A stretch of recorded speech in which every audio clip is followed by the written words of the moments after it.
നമസ്കാരം, എല്ലാവർക്കും way to സയൻസിൻ്റെ മറ്റൊരു ക്ലാസ്സിലേക്ക് സ്വാഗതം. നമ്മൾ ഡിസ്കസ് ചെയ്തുകൊണ്ടിരിക്കുന്നത് 10ാം ക്ലാസ്സിലെ ഒന്നാമത്തെ ചാപ്റ്ററായ ഇഫക്ട്സ് ഓഫ് ഇലക്ട്രിക് കറണ്ട് എന്ന ചാപ്റ്ററാണ്. നമുക്ക് ക്ലാസ്സിലേക്ക് കടക്കാം. പ്രതിരോധകങ്ങളുടെ ക്രമീകരണം സർക്യൂട്ടുകളിൽ. ഇവിടെ 2 സർക്യൂട്ടുകളാണ് തന്നിരിക്കുന്നത്. ചിത്രം 1.4 എയിലും ഒരു സർക്യൂട്ട് തന്നിട്ടുണ്ട്, ചിത്രം 1.4 ബിയിലും ഒരു സർക്യൂട്ട് കാണിച്ചിട്ടുണ്ട്. ഇതിൽ ഫിഗർ എ നമ്മൾ നോക്കിക്കഴിഞ്ഞാൽ അവിടെ 3 വാട്ടിൻ്റെ 2 ബൾബുകളാണ് കണക്ട് ചെയ്തിരിക്കുന്നത്, B1 B2. അതുപോലെ തന്നെ ബാറ്ററി ഉണ്ട്, 6 വോൾട്ടിൻ്റെ ബാറ്ററിയാണ് അവിടെ കണക്ട് ചെയ്തിരിക്കുന്നത്. ഒരു സ്വിച്ചും ഉണ്ട്. ഇപ്പം സ്വിച്ച് ഓഫാണ്, അത് ഓപ്പൺ സർക്യൂട്ട് നമ്മൾ പറയും. കറണ്ട് ഫ്ലോ നടക്കില്ല. ആ സ്വിച്ച് ഓൺ ചെയ്ത് കഴിയുമ്പോഴാണ് സർക്യൂട്ട് ക്ലോസ് ആവുകയും കറണ്ട് ഫ്ലോ നടക്കുകയും ചെയ്യുന്നത്. ഇവിടെ B1 B2 എന്ന് പറയുന്ന 2 ബൾബുകൾ കണക്ട് ചെയ്തിരിക്കുന്നത് നോക്കുക. B1ൻ്റെ തൊട്ട് താഴെയായിട്ടാണ് B2 കണക്ട് ചെയ്തിരിക്കുന്നത് അല്ലേ. അതായത് ബാറ്ററിയുടെ പോസിറ്റീവിൽ നിന്ന് ഒരു കണക്ഷൻ സ്റ്റാർട്ട് ചെയ്ത് ഒരു പർട്ടിക്കുലർ പോയിന്റിൽ എത്തിയപ്പോൾ 2 വഴിയിലൂടെ ആ കണക്ഷൻ സ്പ്ലിറ്റ് ചെയ്തു. അങ്ങനെ B1 ബൾബിനെയും B2 ബൾബിനെയും കണക്ട് ചെയ്തതിന് ശേഷം വീണ്ടും അടുത്ത പോയിന്റിൽ എത്തുമ്പോൾ ഈ 2 കണക്ഷനും വീണ്ടും ജോയിൻ ചെയ്തിട്ട് ബാറ്ററിയുടെ നെഗറ്റീവിലേക്ക് കണക്ട് ചെയ്യുകയാണ് ചെയ്തിരിക്കുന്നത്. ഇവിടെ നമ്മൾ സ്വിച്ച് ഓൺ ചെയ്ത് കഴിഞ്ഞാൽ 6 വോൾട്ടുള്ള ബാറ്ററിയുടെ പോസിറ്റീവിൽ നിന്ന് കറണ്ട് ഫ്ലോ ചെയ്ത് ഒരു പോയിന്റിലെത്തുന്നു. I എന്ന് പറയുന്ന കറണ്ട് ഫ്ലോ ചെയ്ത് ഒരു പോയിന്റിൽ എത്തിയിട്ട് കറണ്ട് 2ആയിട്ട് ഡിവൈഡ് ചെയ്യുന്നു. അതിൽ ഒരു പാർട്ട് I1 എന്ന് പറയുന്ന കറണ്ട് B1 എന്ന് പറയുന്ന ബൾബിലൂടെ ഫ്ലോ ചെയ്യും. I2 എന്ന് പറയുന്ന കറണ്ട് B2 എന്ന് പറയുന്ന ബൾബിലൂടെയും ഫ്ലോ ചെയ്യുന്നു. ഫൈനലി ഈ 2 കറണ്ടും I1ഉം I2ഉം അടുത്ത പോയിന്റിൽ ജോയിൻ ചെയ്തിട്ട് ആദ്യത്തെ കറണ്ട് തന്നെ I എന്ന് പറയുന്ന കറണ്ട് തന്നെ എവിടെയിട്ട് എത്തുന്നു? തിരിച്ച് നെഗറ്റീവ് ടെർമിനലിലേക്ക് എത്തുന്നു. അങ്ങനെയാണെങ്കിൽ ഫിഗർ ബിയിൽ എന്താ സംഭവിക്കുന്നത് നമുക്ക് നോക്കാം. അവിടെയും 2 ബൾബുകളുണ്ട്. 3 വാട്ടിൻ്റെ തന്നെ 2 ബൾബുകളാണുള്ളത്. B1 B2 6 വോൾട്ടുള്ള ബാറ്ററിയിൽ കണക്ട് ചെയ്തിരിക്കുന്നു. ഒരു സ്വിച്ചും ഉണ്ട്. ഇപ്പോൾ സർക്യൂട്ടിൻ്റെ ബാറ്ററിയുടെ പോസിറ്റീവിൽ നിന്ന് കറണ്ട് I എന്ന് പറയുന്ന കറണ്ട് B1 എന്ന് പറയുന്ന ബൾബിലേക്ക് ചെല്ലുന്നു. അതേ വഴിയിലൂടെ തന്നെ അതിൻ്റെ കണ്ടിന്യൂവേഷൻ തന്നെ ആ സെയിം കറണ്ട് തന്നെ എവിടെയിട്ട് പോകുന്നു? ബൾബ് B2വിലേക്ക് പോകുന്നു. വീണ്ടും ആ കറണ്ട് തന്നെ തിരിച്ച് I എന്ന് പറയുന്ന കറണ്ട് തന്നെ തിരിച്ച് ബാറ്ററിയുടെ നെഗറ്റീവിലേക്ക് വരുന്നു. ഇവിടുത്തെ പ്രത്യേകത കറണ്ടിന് ഫ്ലോ ചെയ്യാൻ ഒരൊറ്റ വഴിയേ ഉള്ളൂ അല്ലേ. ഫിഗർ എയിലായിരുന്നെങ്കിലോ അവിടെ 2 വഴികളുണ്ടായിരുന്നു കറണ്ടിന് ഫ്ലോ ചെയ്യാൻ. അതായത് നമ്മളൊരു സ്വിച്ച് യൂസ് ചെയ്തുകൊണ്ട് കറണ്ടിൻ്റെ ഫ്ലോയെ ഒന്ന് കൺട്രോൾ ചെയ്യാനായിട്ട് ശ്രമിക്കുന്നതായിട്ട് കരുതുക. അതായത് ആദ്യത്തെ ഫിഗർ എയിൽ നമ്മൾ I1 എന്ന് പറയുന്ന കറണ്ടിൻ്റെ പാത്തിൽ ഒരു സ്വിച്ച് കൊണ്ടുവന്ന് വെക്കുന്നു. അത് ഓഫാക്കി വെക്കുന്ന സമയത്ത് B1 എന്ന് പറയുന്ന ബൾബിലൂടെ കറണ്ട് ഫ്ലോ ചെയ്യില്ല.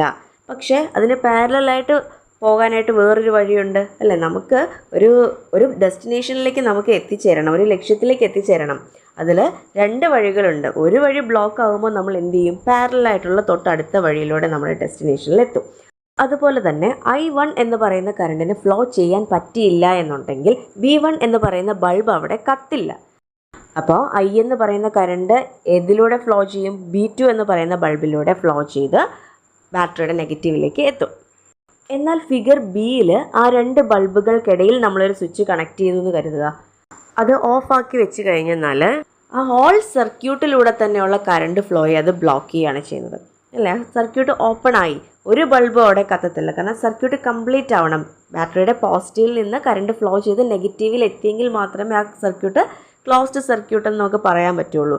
അപ്പോൾ ഇടയ്ക്ക് നമ്മളൊരു സ്വിച്ച് വെച്ചിട്ട് അത് ഓപ്പൺ ആക്കി വെച്ച് കഴിഞ്ഞാൽ, ആ സർക്യൂട്ട് ഓപ്പൺ ആയി കഴിഞ്ഞാൽ എന്ത് സംഭവിക്കും? കറണ്ട് ഫ്ലോ അവിടെ നടക്കില്ല, 2 ബൾബും അവിടെ കത്തത്തില്ല. ഓക്കെ, മേൽപ്പറഞ്ഞ കാര്യങ്ങളെല്ലാം മനസ്സിലാക്കി എങ്കിൽ നമുക്ക് കുറച്ച് ചോദ്യങ്ങളിലേക്ക് കിടക്കാം.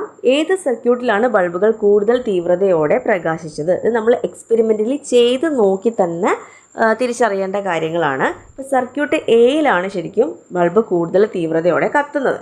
ഇപ്പോൾ 2 സർക്യൂട്ടിൽ നിന്നും ഓരോ ബൾബ് ഊരി മാറ്റുക. സർക്യൂട്ടിൽ എന്താണ് നിരീക്ഷിക്കുന്നത്? അപ്പോൾ ഫിഗർ എയിലാണെങ്കിൽ എന്താ സംഭവിക്കുക?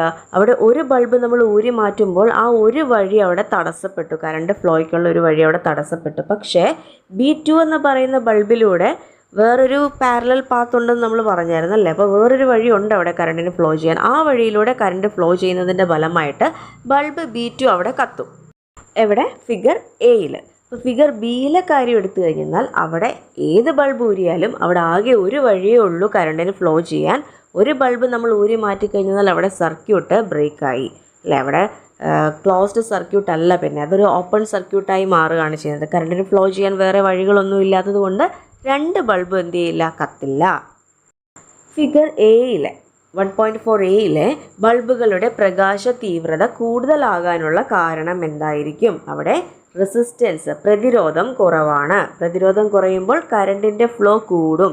കറണ്ടിൻ്റെ ഫ്ലോ കൂടിക്കഴിഞ്ഞാൽ നമുക്കറിയാം അവിടെ പ്രൊഡ്യൂസ് ചെയ്യുന്ന ഹീറ്റ് എങ്ങനെയാണ്, H=I²RT നമ്മൾ പഠിച്ചിട്ടുള്ളത് അല്ലേ. ഹീറ്റ് എന്ന് പറയുന്നത് കറണ്ട് 2 മടങ്ങായി കഴിഞ്ഞാൽ 2I² എന്ന് വരും. അതായത് ഹീറ്റ് പ്രൊഡ്യൂസ് ചെയ്യുന്നത് 4 മടങ്ങാവുമെന്നാണ് നമ്മൾ പഠിച്ചിരിക്കുന്നത്. അപ്പോൾ അതിൻ്റെ റെസിസ്റ്റൻസ് കുറയുമ്പോൾ കറണ്ട് കൂടുന്നു. കറണ്ട് കൂടുമ്പോൾ ഹീറ്റ് പ്രൊഡ്യൂസ് ചെയ്യുന്നതിൻ്റെ അളവ് കൂടും. അപ്പോൾ ലൈറ്റ് എനർജി ആയിട്ടും ഹീറ്റ് എനർജി ആയിട്ടും ഇലക്ട്രിക്കൽ എനർജി കൺവേർട്ട് ചെയ്യപ്പെടും. ഇപ്പോൾ ഡിസ്കസ് ചെയ്ത അതേ ഫിഗർ തന്നെയാണ് ഇവിടെ വരച്ചിരിക്കുന്നത്. ഇവിടെ ബൾബുകൾക്ക് പകരം നമ്മൾ റെസിസ്റ്റൻസുകൾ ഉപയോഗിച്ചിരിക്കുന്നു, റെസിസ്റ്റൻസ് വയറുകൾ ഉപയോഗിച്ചിരിക്കുന്നു എന്നുള്ളതേ ഉള്ളൂ. അവിടെ ഫിഗർ ബി നമ്മൾ നേരത്തെ ഡിസ്കസ് ചെയ്തത് ഇവിടെ ഫസ്റ്റ് ഫിഗറായിട്ട് ഫിഗർ എ ആയിട്ട് നമ്മൾ കൊടുത്തിരിക്കുന്നു എന്നുള്ളതേ ഉള്ളൂ. ഈ സെയിം സർക്യൂട്ടിൽ തന്നെ നമുക്ക് 1-2 എക്വിപ്മെൻറ്റ്സും കൂടെ അഡീഷണൽ ആയിട്ട് ആഡ് ചെയ്തിട്ട് ഒന്ന് മോഡിഫൈ ചെയ്ത് കാണിച്ചിരിക്കുന്ന ഫിഗറാണ് അടുത്തത്. നോക്കാം. ഇവിടെ 3 വോൾട്ടുള്ള ബാറ്ററിയാണ് യൂസ് ചെയ്തിരിക്കുന്നത്. ഒരു അമ്മീറ്റർ കണക്ട് ചെയ്തിട്ടുണ്ട്. അതുപോലെ V1, V2, V എന്ന് പറയുന്ന 3 വോൾട്ട് മീറ്ററുകൾ കണക്ട് ചെയ്തിട്ടുണ്ട്. ഒരു റെസിസ്റ്റൻസ് വയറിൻ്റെ റെസിസ്റ്റൻസ് എന്ന് പറയുന്നത് 2.2 ഓമും അടുത്ത റെസിസ്റ്റൻസ് വയറിൻ്റെ റെസിസ്റ്റൻസ് 1 ഓമും ആണ്. റെസിസ്റ്റൻസിൻ്റെ യൂണിറ്റാണ് ഓം എന്ന് പറയുന്നത്. പിന്നെ ഒരു സ്വിച്ചും കണക്ട് ചെയ്തിട്ടുണ്ട്. ഇവിടെ നമ്മൾ അമ്മീറ്റർ കണക്ട് ചെയ്തിരിക്കുന്നത് എന്തിനാണ്? കറണ്ട് മെഷർ ചെയ്യാൻ, എത്ര കറണ്ടാണ് അതിലൂടെ, എത്ര ആംപിയർ കറണ്ട് അതിലൂടെ ഫ്ലോ ചെയ്യുന്നുണ്ട് എന്നറിയാനാണ് അമ്മീറ്റർ യൂസ് ചെയ്യുന്നത്. അതുപോലെ വോൾട്ടേജ് മെഷർ ചെയ്യാനായിട്ടാണ് വോൾട്ട്മീറ്റർ യൂസ് ചെയ്തിരിക്കുന്നത്. ഇവിടെ 2.2 ഓം എന്ന് പറയുന്ന റെസിസ്റ്റൻസിൻ്റെ 2 എൻഡിനും ഇടയിലുള്ള വോൾട്ടേജ് ഡിഫറൻസ് ആണ് നമുക്ക് അറിയേണ്ടത്. അതുകൊണ്ടാണ് നമ്മൾ ആ 2.2 ഓം റെസിസ്റ്റൻസിൻ്റെ 2 എൻഡുകൾക്കിടയിൽ നമ്മൾ V1 എന്ന് പറയുന്ന വോൾട്ട്മീറ്റർ കണക്ട് ചെയ്തിരിക്കുന്നത്. അതുപോലെ 1 ഓം റെസിസ്റ്റൻസിൻ്റെ 2 എൻഡുകൾക്കിടയിലാണ് നമ്മൾ V2 എന്ന് പറയുന്ന വോൾട്ട്മീറ്ററും കണക്ട് ചെയ്തിരിക്കുന്നത്. ഇതെങ്ങനെയാണ് കണക്ട് ചെയ്തിരിക്കുന്നതെന്ന് ശ്രദ്ധിക്കുക. ബാറ്ററിയുടെ പോസിറ്റീവും വോൾട്ട്മീറ്ററിൻ്റെ പോസിറ്റീവും ആയിട്ടാണ് കണക്ഷൻ വരുന്നത്. ഓക്കെ, ബാറ്ററിയുടെ പോസിറ്റീവ് എവിടെയാണോ ആ പോസിറ്റീവിൽ നിന്ന് വോൾട്ട്മീറ്ററിൻ്റെ പോസിറ്റീവിലേക്കാണ് കണക്ഷൻ പോകുന്നത്. അതുപോലെ തന്നെയാണ് അമ്മീറ്ററിലും. ബാറ്ററിയുടെ പോസിറ്റീവിൽ നിന്ന് അമ്മീറ്ററിൻ്റെ പോസിറ്റീവിലേക്കായിരിക്കും എപ്പോഴും കണക്ഷൻ കൊടുക്കേണ്ടത്. അതുപോലെ തന്നെ V എന്ന് പറയുന്നൊരു വോൾട്ട്മീറ്റർ മുകളിൽ കാണിച്ചിട്ടുണ്ട്. ഈ 2 റെസിസ്റ്റൻസിനും കൂടെ അക്രോസ് ആയിട്ടാണ് ആ വോൾട്ട്മീറ്റർ കണക്ട് ചെയ്തിരിക്കുന്നത്. ഇവിടെ നമ്മൾ സ്വിച്ച് കണക്ട് ചെയ്ത് കഴിയുമ്പോൾ കറണ്ട് എന്ത് ചെയ്യുന്നു? കറണ്ട് ഫ്ലോ ചെയ്യുന്നു. ഇവിടെ I എന്ന് പറയുന്ന സെയിം കറണ്ട് തന്നെയാണ് 2 റെസിസ്റ്റൻസിലൂടെയും ഫ്ലോ ചെയ്യുന്നത്. എന്നാൽ വോൾട്ടേജ് അവിടെ ഡിവൈഡ് ചെയ്യപ്പെടുന്നുണ്ട്. V1ഉം V2 ആയിട്ട് ഡിവൈഡ് ചെയ്യപ്പെടുന്നുണ്ട്. അപ്പോൾ ഇഫക്റ്റീവ് വോൾട്ടേജ് എന്ന് പറയുന്നത് V1 + V2 നമുക്ക് കിട്ടുന്നതാണ് ഇഫക്റ്റീവ് വോൾട്ടേജ്. അത് എന്ത് തന്നെയാണ് അതിൻ്റെ വാല്യൂ എന്ന് പറയുന്നത്? ആ മുകളിൽ കാണിച്ചിരിക്കുന്ന V എന്ന് പറയുന്നൊരു വോൾട്ട്മീറ്റർ ഉണ്ടല്ലോ, ആ വോൾട്ട്മീറ്ററിൽ കാണിക്കുന്ന വാല്യൂ ഏതാണോ അത് എന്തിനോട് ഇക്വലൻ്റ് ആയിരിക്കും? ആ V1 + V2 നമുക്ക് ചെയ്ത് കിട്ടുന്നതിനോട് ഇക്വലൻ്റ് ആയിട്ടുള്ള റീഡിംഗ് ആയിരിക്കും. അത് മാക്സിമം എത്ര വരെ ആകാം? നമ്മൾ പുറമേ കണക്ട് ചെയ്തിരിക്കുന്ന ബാറ്ററിയുടെ വോൾട്ടേജ് ഇല്ലേ, ഇവിടെ 3 വോൾട്ട് ബാറ്ററി കണക്ട് ചെയ്തിരിക്കുന്നത്, അത്രയും വരെ ആകാം മാക്സിമം വാല്യൂ. അപ്പോൾ 2 റെസിസ്റ്റൻസ് വയറുകൾ നമ്മൾ നേരെ കണക്ട് ചെയ്ത് കഴിഞ്ഞെന്നാൽ അവിടെ വോൾട്ടേജ് ഡിവൈഡ് ചെയ്യപ്പെടും. കറണ്ട് സെയിം തന്നെ ആയിരിക്കും 2 റെസിസ്റ്റൻസ് വയറിലൂടെയും ഫ്ലോ ചെയ്യുന്നത്. ഓക്കെ, എന്നാൽ ഇനി നമുക്ക് ഫിഗർ ബിയിലേക്ക് പോയാലോ. അവിടെയും 3 വോൾട്ടുള്ള ബാറ്ററി തന്നെയാണ് എടുത്തിരിക്കുന്നത്. അമ്മീറ്റർ ഉണ്ട്. വോൾട്ട്മീറ്റർ എത്ര ഉണ്ട്? 1 വോൾട്ട്മീറ്ററേ ഉള്ളൂ. പക്ഷേ അമ്മീറ്റർ അവിടെ 3 അമ്മീറ്റർ യൂസ് ചെയ്തിട്ടുണ്ട്. അതെന്തിനാ 3 അമ്മീറ്റർ യൂസ് ചെയ്തിരിക്കുന്നത്? അതായത് നമ്മൾ സ്വിച്ച് കണക്ട് ചെയ്ത് കഴിയുമ്പോൾ ബാറ്ററിയുടെ പോസിറ്റീവിൽ നിന്ന് I എന്ന് പറയുന്ന കറണ്ട് ഫ്ലോ ചെയ്യുന്നു അമ്മീറ്റർ വഴി. ആ അമ്മീറ്ററിൽ കാണിച്ചിരിക്കുന്ന ആദ്യത്തെ അമ്മീറ്റർ ഉണ്ടല്ലോ, പോസിറ്റീവിൻ്റെ തൊട്ടടുത്തുള്ള അമ്മീറ്റർ, അതിലാണ് ടോട്ടൽ കറണ്ട് ഐയുടെ വാല്യൂ കാണിക്കുക. ആ കറണ്ട് ആദ്യത്തെ ജംഗ്ഷനിലെത്തുമ്പോൾ എന്ത് പറ്റും? അത് സ്പ്ലിറ്റ് ചെയ്ത് I1, I2 എന്ന് പറയുന്ന കറണ്ടുകളായിട്ട് മാറും. അപ്പോൾ I1 കറണ്ട് എന്ന് പറയുന്നത് 2.2 ഓമിലൂടെ ഫ്ലോ ചെയ്ത് A1 എന്ന് പറയുന്ന അമ്മീറ്ററിൽ ആ I1 കറണ്ടിൻ്റെ റീഡിങ് കാണിക്കും, ഇത്ര ആംപിയർ എന്നുള്ളത്. അതുപോലെ തന്നെ I2 എന്ന് പറയുന്ന കറണ്ട് 1 ഓം റെസിസ്റ്റൻസിലൂടെ കടന്ന് A2 എന്ന് പറയുന്ന അമ്മീറ്ററിൽ I2ൻ്റെ വാല്യൂയും കാണിക്കും. 1 ഓം റെസിസ്റ്റൻസിലൂടെ കടന്നുപോയ കറണ്ടിൻ്റെ വാല്യൂ എത്രയാണെന്നുള്ളത് A2 എന്ന് പറയുന്ന അമ്മീറ്ററിൽ നിന്ന് നമുക്ക് അറിയാൻ പറ്റും. വീണ്ടും തൊട്ടടുത്ത ജംഗ്ഷനിൽ വെച്ച് തന്നെ I1ഉം I2ഉം കൂടെ വീണ്ടും ചേർന്ന് I എന്ന് പറയുന്ന ടോട്ടൽ കറണ്ട് തന്നെ തിരിച്ച് ബാറ്ററിയുടെ നെഗറ്റീവിലേക്ക് വരികയും ചെയ്യും. അപ്പോൾ ഇവിടെ ശ്രദ്ധിക്കേണ്ട കാര്യം എന്ന് പറഞ്ഞാൽ ഇവിടെ രണ്ട് റെസിസ്റ്റൻസും കണക്ട് ചെയ്തിരിക്കുന്നത് ഒരേ പോയിന്റുകൾക്കിടയിലാണ് അല്ലേ. 2.2 ഓം റെസിസ്റ്റൻസും 1 ഓം റെസിസ്റ്റൻസും രണ്ടിൻ്റെയും എൻഡുകൾ തങ്ങളിൽ കണക്റ്റഡ് ആണ്. അപ്പോൾ അവയ്ക്ക് അക്രോസ് ആയിട്ടുള്ള വോൾട്ടേജ് നമുക്ക് അറിയണമെന്നുണ്ടെങ്കിൽ ഒരു വോൾട്ട് മീറ്റർ തന്നെ അവിടെ കണക്ട് ചെയ്താൽ മതിയാവും. രണ്ട് റെസിസ്റ്റൻസിനും അക്രോസ് ആയിട്ടുള്ള വോൾട്ടേജ് അവിടെ സെയിം ആയിരിക്കും. അപ്പോൾ ഫിഗർ ബിയിലെ പോലെയാണ് നമ്മൾ റെസിസ്റ്റൻസ് കണക്ട് ചെയ്യുന്നത് എന്നുണ്ടെങ്കിൽ അവിടെ കറണ്ടാണ് ഡിവൈഡ് ചെയ്യപ്പെടുന്നത്, വോൾട്ടേജ് ഡിവൈഡ് ചെയ്യുന്നില്ല. ഫിഗർ എയിലെ പോലെയാണ് റെസിസ്റ്റൻസുകൾ നേരെയാണ് കണക്ട് ചെയ്യുന്നതെന്നുണ്ടെങ്കിൽ അവിടെ കറണ്ട് സെയിം തന്നെയാണ് ഫ്ലോ ചെയ്യുന്നത്, പക്ഷേ വോൾട്ടേജ് ഡിവൈഡ് ചെയ്യപ്പെടുന്നു. ഇത് രണ്ട് കാര്യങ്ങൾ ഓർത്തിരിക്കണം. അടുത്തതൊരു ടേബിൾ കൊടുത്തിരിക്കുന്നത് നോക്കുക. പ്രതിരോധകങ്ങളെ ബന്ധിപ്പിച്ച രീതി. അവിടെ നേരെ തന്നെ രണ്ട് പ്രതിരോധകങ്ങളെ കണക്ട് ചെയ്തിട്ടുണ്ട്. ഇങ്ങനെ നേരെ തന്നെ നമ്മൾ റെസിസ്റ്റൻസുകളെ കണക്ട് ചെയ്ത് കഴിയുമ്പോൾ ഓരോന്നിനും അക്രോസ് ആയിട്ട് വോൾട്ടേജ് ഡിവൈഡ് ചെയ്യപ്പെടുന്നുണ്ടെന്ന് നമുക്കറിയാം. അങ്ങനെയാണെങ്കിൽ 2.2 ഓം എന്ന് പറയുന്ന റെസിസ്റ്ററിന് അക്രോസ് ആയിട്ടുള്ള വോൾട്ടേജാണ് V1, 1 ഓമിന് അക്രോസ് ആയിട്ടുള്ള വോൾട്ടേജാണ് V2.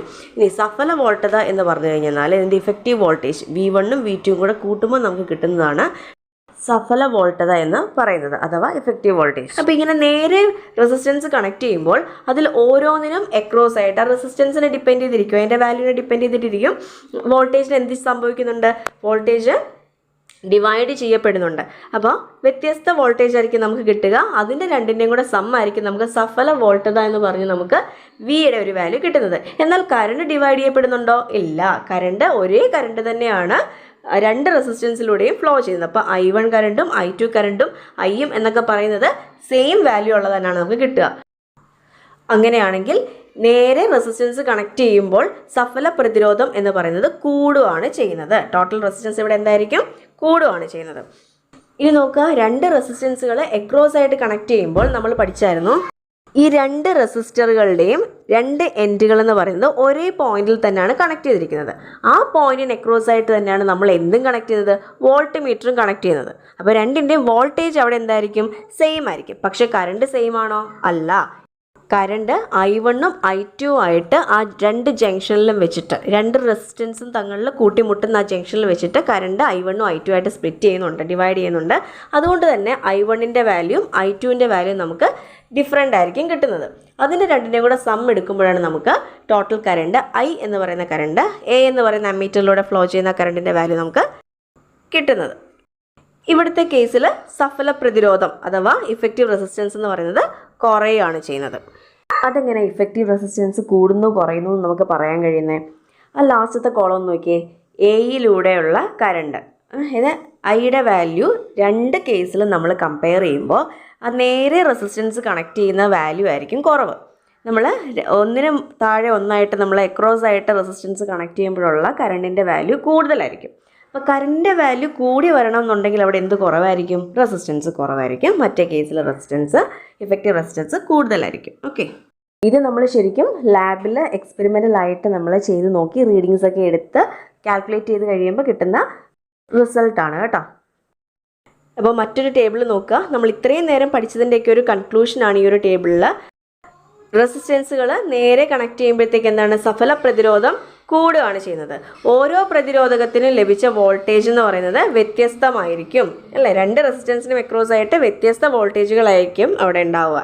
ഓരോ പ്രതിരോധകത്തിലൂടെയുമുള്ള കറണ്ട് എങ്ങനെയായിരിക്കും? തുല്യമായിരിക്കും. ഇനി രണ്ടാമത്തെ ഫിഗർ നോക്കുക. അവിടെ റെസിസ്റ്റൻസ് അക്രോസ് ആയിട്ട് കണക്ട് ചെയ്യുമ്പോൾ സഫല പ്രതിരോധം അവിടെ കുറയുകയാണ് ചെയ്യുന്നത്. നമ്മൾ ഓർത്തിരിക്കണം, ഓരോ പ്രതിരോധകത്തിനും ലഭിച്ച വോൾട്ടേജ് തുല്യമായിരിക്കും.